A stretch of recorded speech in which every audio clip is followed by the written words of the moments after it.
Seja bem-vindo a mais um GC Online e é muito bom ter você com a gente. Eu sei que você de repente está aí do outro lado, em algum lugar do Brasil ou do mundo, é muito bom ter você com a gente.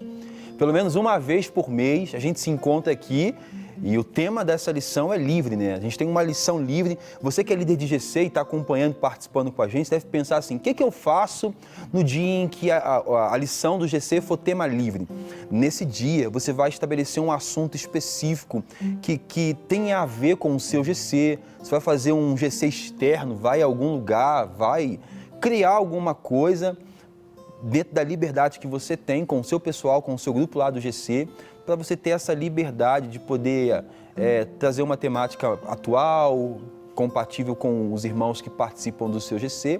Para nós aqui, o nosso GC também hoje é tema livre e é muito bom ter você com a gente. Quero então poder orar por você, por nós que estamos aqui, em nome de Jesus. Amém? Deus, eu quero te louvar, quero te engrandecer, quero te exaltar nesse dia, Pai, pela nossa vida. Obrigado pela sua bondade, pela graça do Senhor, Pai, pela sua fidelidade, Pai. Obrigado, Pai, por cada irmão e irmã que estão participando com a gente, Pai, do outro lado do Brasil e do mundo, Pai. Obrigado, Pai, por cada vida, Pai, que de alguma forma vai ser alcançada, abençoada, vai agregar, Pai, valor, conhecimento, Pai, informação e, consequentemente, Pai, a possibilidade de uma nova vida, Pai. Que seja um tempo precioso aqui, nesse bate-papo de hoje, é um tema livre, Pai. Eu oro também por cada líder de GC, por cada anfitrião, para que o Senhor se fortaleça, Pai, dando sempre graça, sabedoria, discernimento, entendimento, mansidão e disposição, Pai. Em nome de Jesus. Amém. Raíssa. Aleluia. Nós te adoramos, Jesus, e declaramos que Tu és Deus, que Tu és grande.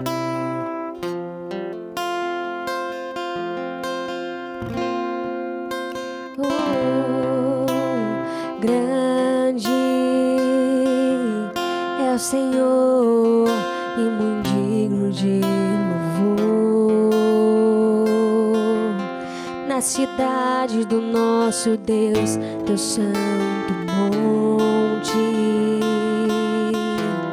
a alegria de toda a terra.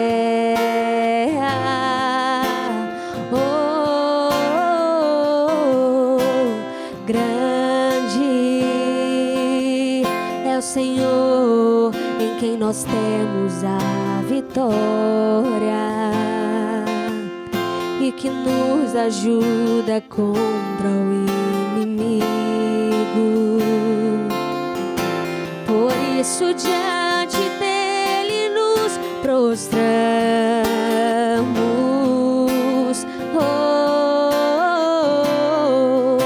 Queremos o Teu nome engrandecer e agradecer-Te por Tua obra em nossas vidas. Confiamos em Teu infinito amor, pois só Tu és o Deus eterno sobre toda a terra e céu. Declare que Ele é grande. Grande é o Senhor e muito digno de louvor. Na cidade do nosso Deus, Teu santo monte, a alegria de toda a terra. Nós declaramos quem Tu és. Grande é o Senhor em quem nós temos a vitória e que nos ajuda contra o inimigo. Por isso diante dele nos prostramos.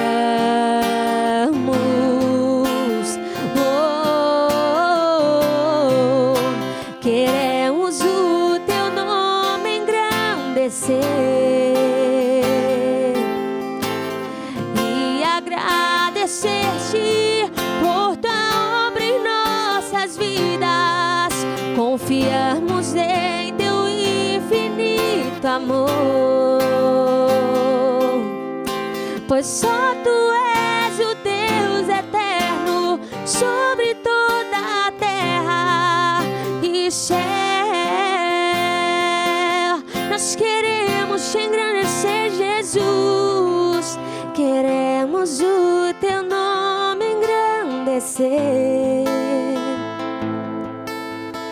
e agradecer-te por tua obra em nossas vidas.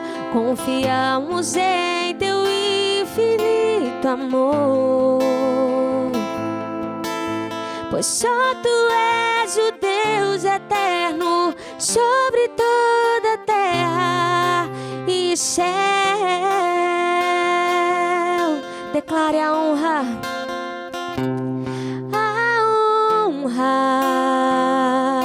a glória, a força e o poder ao Rei Jesus e o louvor ao Rei Jesus, a honra,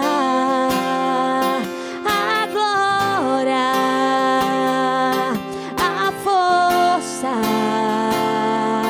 e o poder ao Rei Jesus e o louvor ao Rei Jesus. Aleluia. Nós te adoramos, Jesus. Tu és maravilhoso. Seja exaltado através de nós.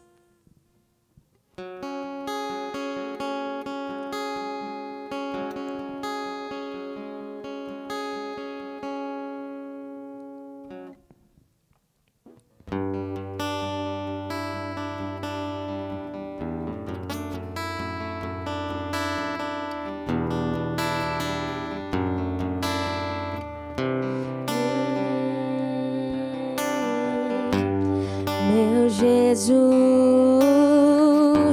Salvador, outro igual não há.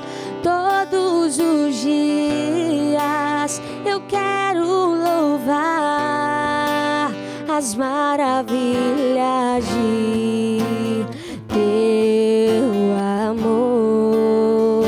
Declare quem Ele é. Consolo, abrigo e força e refúgio é o Senhor.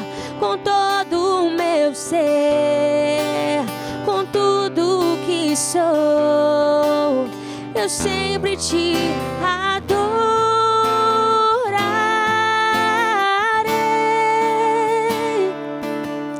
Aclame ao Senhor toda a terra e cantemos poder, majestade, louvores ao Rei. Montanhas se prostrem e ruja os mares ao som de teu nome.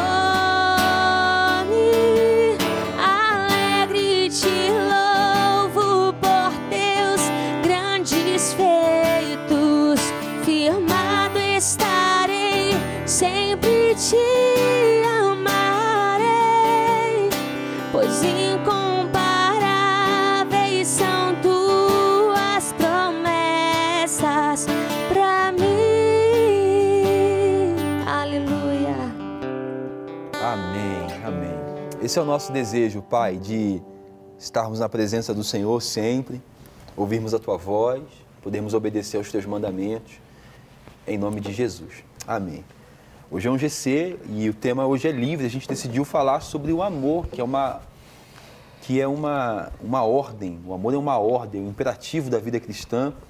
Eu já quero começar problematizando, então, porque quando a gente pensa sobre o amor, eu percebo que a gente ama muito mais a ideia, o amor enquanto ideia, enquanto filosofia, né? E o amor expressado por meio dos evangelhos, por meio da vida de Jesus, nos desafia, antes de tudo, a sermos praticantes, né? O amor não é uma ideia, o amor é um gesto, é uma ação, é uma prática.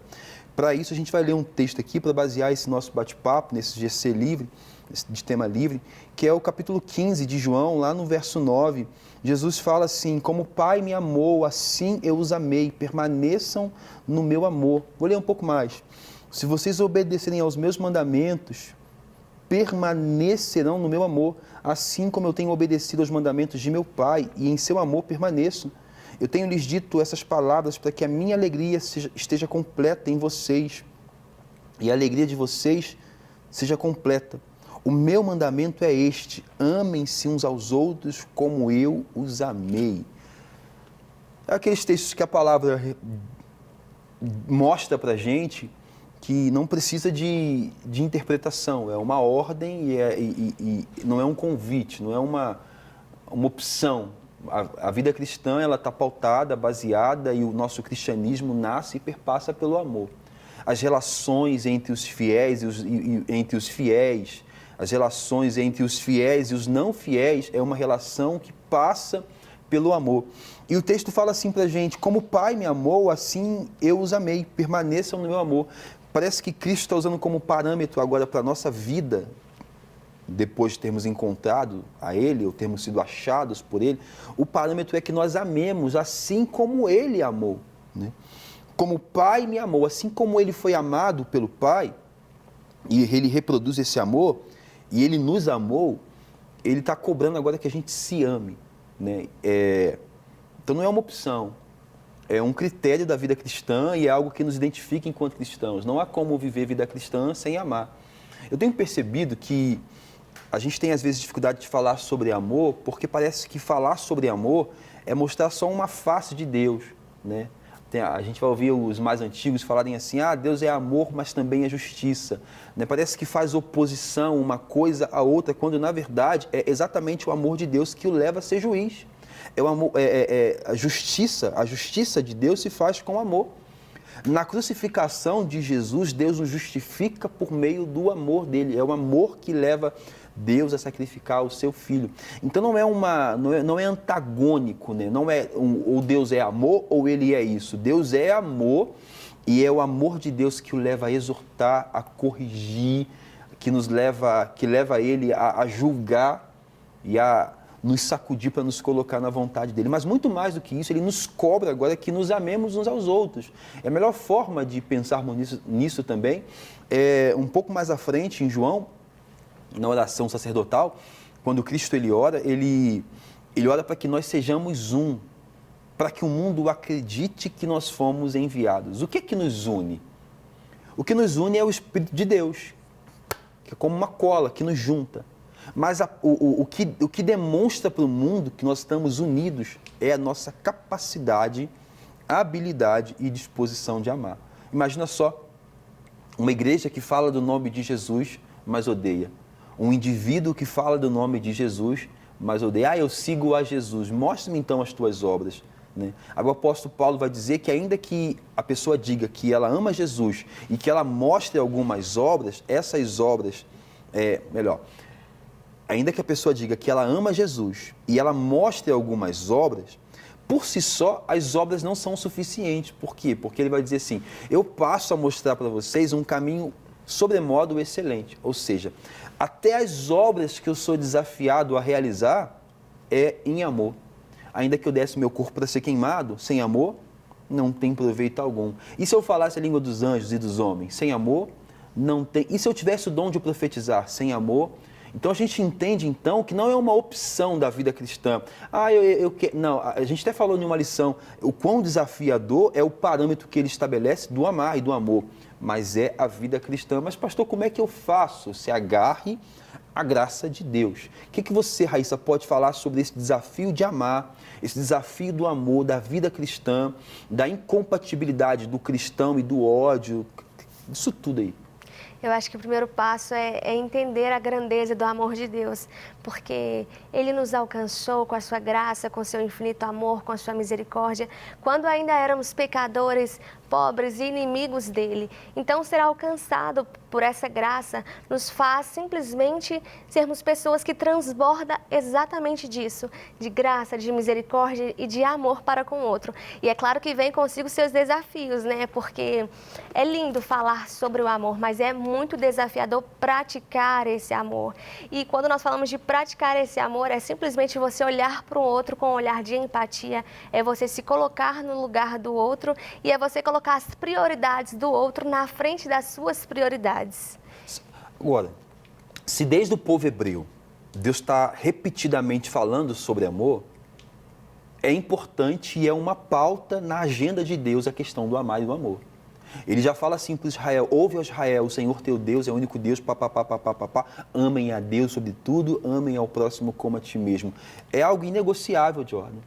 As relações a partir desse encontro que eu tive com Deus é a partir do amor que eu recebi. Como é que você percebe esse Deus que quer que nós o apresentemos ao mundo e uns aos outros a partir do amor que a gente recebeu e agora a gente é convidado e desafiado a dar também? Como você começou dizendo, o amor como ideal, ele é muito fácil, né? A gente pensar no que é o amor, como ele age e a maneira que a gente deve nos relacionar em amor. Só que quando a gente se encontra com a prática, né, cotidiana, no dia a dia, na vivência, a gente percebe que o amor, ele não é uma atitude simples, ele não é simplesmente um ideal que transformaria o mundo, que, né, algo utópico, mas o amor, ele é muito mais entrega, muito mais renúncia. O próprio Jesus, no decorrer do texto, mais para frente um pouco, no Evangelho de João, ele vai dizer que ninguém ama mais senão aquele que deu a vida pelos seus amigos, e vocês serão os meus amigos. Mas se a gente pensa, e a gente pensa nessa declaração de Jesus e olha para a realidade, quando na verdade, quando Deus resolveu entregar o seu Filho, Ele entregou o seu Filho em amor quando éramos inimigos de Deus, a realidade de amor muda, né? A realidade de amor, ela se transforma e como a gente consegue perceber o amor deve ser muito mais pautado em uma atitude de escolha, de entregar a vida, de doar a vida, de olhar para aquela pessoa de uma maneira diferente, quando ela não tem nada para te oferecer. Agora, o amor utópico, o amor em ideal, ele ama quem se faz amável, né? Mas o amor que Deus espera de nós, que Jesus nos ensina com a sua vida, que o amor que, vamos dizer assim, que encanta o coração de Deus, que faz com que Deus olhe para a gente de maneira agradável, é o amor de quem consegue amar aquilo que aos nossos olhos deveria ter a nossa exclusão, o nosso ódio, o nosso repúdio. Esse é o verdadeiro amor. É desafiador a gente perceber que o amor é uma pauta da agenda de Deus, é um pressuposto da vida cristã, não há como negociar. Assim como o Pai me amou, assim eu os amei, permaneçam no meu amor, porque permanecendo nesse amor, parece que desperta em nós a habilidade de amar. E uma vez que a gente recebeu esse amor, a gente tem agora essa dívida com todos os outros, né? E é interessante porque uma vez que eu recebo o amor, a dívida de amar é para com todos, inclusive com o meu inimigo. Se eu sou desafiado a amar o meu inimigo, qualquer pessoa entre mim e o meu inimigo deve ser amada, e aí engloba todo mundo, né? Como a gente falou, é muito fácil a gente amar os que são compatíveis com os meus pensamentos, posição política, com os meus ideais, com o que eu quero, com a minha teologia. É muito fácil amar os que reproduzem o que para mim tem valor. Difícil é fazer o que Deus fez, porque Deus nos amou quando nós amávamos o pecado. Então, esse parâmetro do amor divino, apesar de ele ter estabelecido algo que é altíssimo, ele não nos deixou haver navios, né? Ele nos deu a graça, nos deu o seu Filho como modelo e nos deu o seu Espírito nos capacitando, né? Claro que o amor, ele tem um custo. O amor enquanto ideia não custa nada, a gente idealiza. E o perigo de idealizar o amor é que a gente pode estar reunido numa mesa falando sobre o amor e odiando uns aos outros. A gente pode fazer parte de uma igreja, de um GC e falar sobre o amor tão bonito de Deus que entregou o seu Filho ao mundo para salvar os pecadores e ainda assim, lá dentro de nós, odiarmos alguém. Isso é o quê? É o amor enquanto ideia. Mas o amor enquanto prática de vida, né, é o que nos define como cristãos também, né? É somente o amor que tem poder para converter alguém dos seus maus caminhos. Não tem nada além do amor que pode converter. É o amor que nos leva a exortar, que nos leva a aconselhar, que nos leva a corrigir, a criticar, é o amor. E sem o amor, todo conselho, toda crítica não é para benefício desse que recebe, sim para destruição. E aí o Cristo fala assim, como o Pai me amou, eu amei vocês, permaneçam no meu amor. E é engraçado porque ele continua falando assim no texto, o meu mandamento é esse, que vocês se amem uns aos outros. E ele fala isso num contexto em que um povo havia recebido, sei lá, centenas, no mínimo 3 centenas de leis e de regras de Moisés. É um povo que está cheio de regras, e ele fala assim, olha, Moisés deu essas regras e leis. O meu mandamento é que vocês se amem, o dele. Né? Parece que ele está tirando os nossos olhos de todas aquelas práticas religiosas e centralizando nisso aqui. Sabe os 10 mandamentos? Olha aqui, amem-se uns aos outros. Né? E o quão importante é, Raíssa, você olhando assim para essa ordem de Jesus, sobre nós nos amarmos, o quão importante é para o mundo observar esse amor na comunidade dos que dizem seguir Jesus? Então, nós somos filhos, né? E o que eles esperam de nós é um testemunho, é um exemplo, é realmente viver aquilo que a gente tanto fala. Qual que é a diferença entre nós e as outras pessoas? Entendeu? Por que nós somos chamados de filho? E nós somos filhos de um Deus tão grande. O que nós exercemos, o que nós fazemos para demonstrar isso? E eu acho que o primeiro passo é isso, é o amor para com o próximo. É dessa forma que nós vamos mostrar aos outros o Deus que nós servimos. Exatamente. Quando Cristo fala assim, este é o meu mandamento, amem-se uns aos outros, ele traz os nossos olhos para aquilo que de fato é o mais importante dentro da caminhada cristã. Reproduzirmos o amor que recebemos dele, glorificarmos o seu nome amando ao nosso semelhante, né? E lembrando, gente, que é importante a gente falar que nos nossos G6 vai chegar todo tipo de gente, e elas precisam ter uma experiência com o amor de Deus, que é o único capaz de transformar as pessoas. O ambiente do GC é um ambiente de exortação, de crítica, é um ambiente de correção, mas sobretudo é um ambiente de amor, porque tudo que é feito em amor é uma construção, é um edifício. E tudo que é feito sem amor não faz sentido nenhum, não permanece. É o amor que me faz olhar para aquilo que não é como se já fosse. O amor me faz olhar para alguém que está perdido e acreditar que se eu um dia fui achado por este amor, esse alguém pode ser achado também. É perigosíssimo nós falarmos sobre amor, sobre o amor de Jesus, e não praticarmos esse amor, porque a gente incorre no risco de que as pessoas de fora olhem para a gente e falem assim, eles falam sobre alguém que amou, mas eles mesmos não reproduzem esse amor. E se eles não reproduzem o que Jesus fazia, eles não são cristãos. Porque ser cristão é copiar os atos de Jesus. E aí, Jordan, como é que você vê essa responsabilidade de nós sermos luz e sal da terra no que diz respeito a amar para aqueles que não foram achados por esse amor ainda? Eu acho que através do amor, através da demonstração no serviço ao outro, às vezes é o único contato que aquela pessoa vai ter com o mais próximo que ela vai se chegar diante de algum movimento de Deus.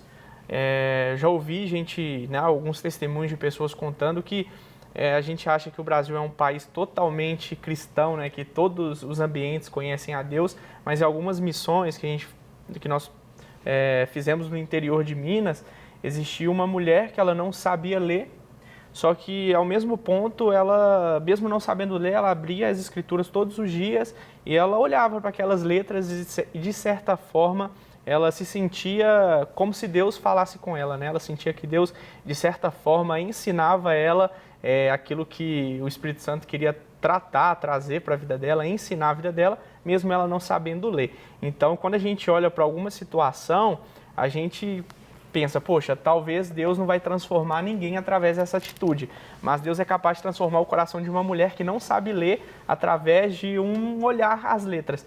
Então, quando você pensar em agir sem amor, pense que o amor transformador, que a graça de Deus permite que a gente vive, talvez seja o único contato que aquela pessoa vai ter, mesmo que você imaginando que não. Você fala assim, não, é impossível. Assim como é impossível também essa mulher entender as verdades de Deus sem saber ler as verdades de Deus. Tudo é possível. A Deus, ele transforma o impossível no possível. Então, você olha para a sua realidade e fala assim, mas eu não consigo, não tenho nada para oferecer. Cara, o mínimo de amor que tem em você provém de Deus. Se você consegue exercer ele de maneira excelente, esse caminho que Paulo traz, né, esse modo excelente, você pode ter certeza que é transformador e revolucionário na vida de alguém. Uma coisa muito importante é que às vezes a gente olha muito para a igreja enquanto instituição, enquanto comunidade, Assembleia dos Santos, e pensa que é uma responsabilidade dessa instituição de demonstrar o amor de Deus, né? Mas existem inúmeros lugares onde essa comunidade não vai chegar. E você vai individualmente. E você é membro desse corpo chamado igreja, então você é responsável por manifestar esse amor a todos e todas por onde você passar. É tua responsabilidade, muito mais do que reproduzir práticas religiosas que não têm sequer fundamento. Nós somos convidados a fundamentar a nossa vida no amor que recebemos e demonstrar esse amor. E onde a instituição e o grupo não pode chegar, se você consegue chegar, consequentemente deveria ir contigo o amor de Deus. Onde chega um cristão, deveria chegar o amor de Deus junto para que houvesse transformação. E aí, o grande desafio é você entender a sua responsabilidade enquanto participante de um GC, enquanto membro de uma comunidade local, enquanto participante de uma igreja, porque são muitas críticas que nós fazemos também à igreja como se ela fosse um corpo abstrato, e não é. A igreja são pessoas. Então, se ela não ama como deveria amar, é porque você não ama como tem que amar, é porque eu não amo como tem que amar. Se ela não manifesta a beleza da pregação do Evangelho, se ela não manifesta a beleza de Jesus, é porque eu não manifesto, apesar do meu título. Então, o grande desafio é que nós nos amemos e que o mundo perceba que, no mínimo, a gente ama uns aos outros, né? Porque se o mundo olha para nós e vê que a gente está nos degladiando como exército, um ferindo o outro, tudo do mesmo exército, eu vou participar disso com eles? Claro que não. Então, o grande desafio para você que participa de um GC é amar. E é um desafio que é inegociável, não há como ser cristão sem amar, não há a menor possibilidade. Você pode fazer várias coisas para Deus, mas se você não estiver disposto a amar, você não entendeu o que é o Evangelho ainda. Claro que amar pressupõe também exortar, pressupõe corrigir, pressupõe enfim, admoestar, mas tudo isso, quando é feito com amor, é para edificação, nunca para destruição. Se você recebeu o amor de Deus em Cristo Jesus, você tem uma dívida com as pessoas que cruzam com você na sua empresa, na rua, em qualquer lugar. Talvez elas não queiram ouvir tanto o que você tem a falar, elas queiram ver e depois ouvir. Em nome de Jesus. Raíssa. Queremos o teu nome engrandecer e agradecer-te por tua obra em nossas vidas. Confiamos em teu infinito amor, pois só tu és o Deus